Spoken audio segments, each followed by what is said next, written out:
İran və İsrail arasında uzun illər davam edən kölgə savaşı, sanksiyalar, hədə-qorxular, təxribatlar iyunun 13-də real silah səslərinə çevrildi. İran bu hücumları qisas, İsrail isə bunu müdafiə adlandırır. Sözlər fərqli, amma nəticə eynidir. İnsanlar ölür, şəhərlər dağılır, region alışıb yanır. Bəs görəsən, yaxın şərqdəki gərginliklə bağlı paytaxt sakinləri nə düşünür?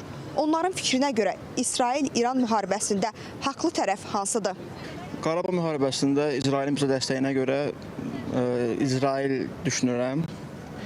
Amma Müsəlmanlar Birliyini götürərək İran, yəni iki tərəf də haqlıdır öz tərəfinə görə.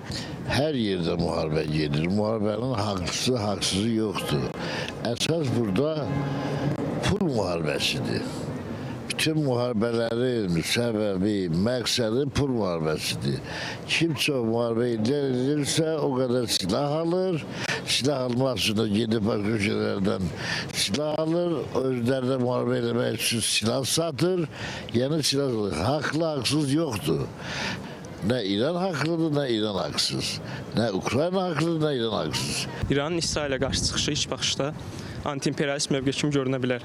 Amma sol baxışla məsələyə yanaşdıqda görünür ki, İran rejimi illərdir azad sözə, fəhlələrə, qadınlara, dini və etnik azlıqlara qarşı sistematik təzyiq siyasəti yürüdür. İsrailin siyasəti əlbəttə ki, tənqid olunmalıdır, amma bu İranın qəhrəman kimi göstərilməsinə heç bir haqq qazandırmır. Əgər bir diktatura digərinə qarşı çıxırsa, burada əziyyət çəkən sadəcə xalq olur. İsrail-İran müharibəsində heç bir daxil deyil. Heç bir daxil deyil. Bir böyle insanlar qırılır, ondan sonra hava zəhərlənir. İsrail.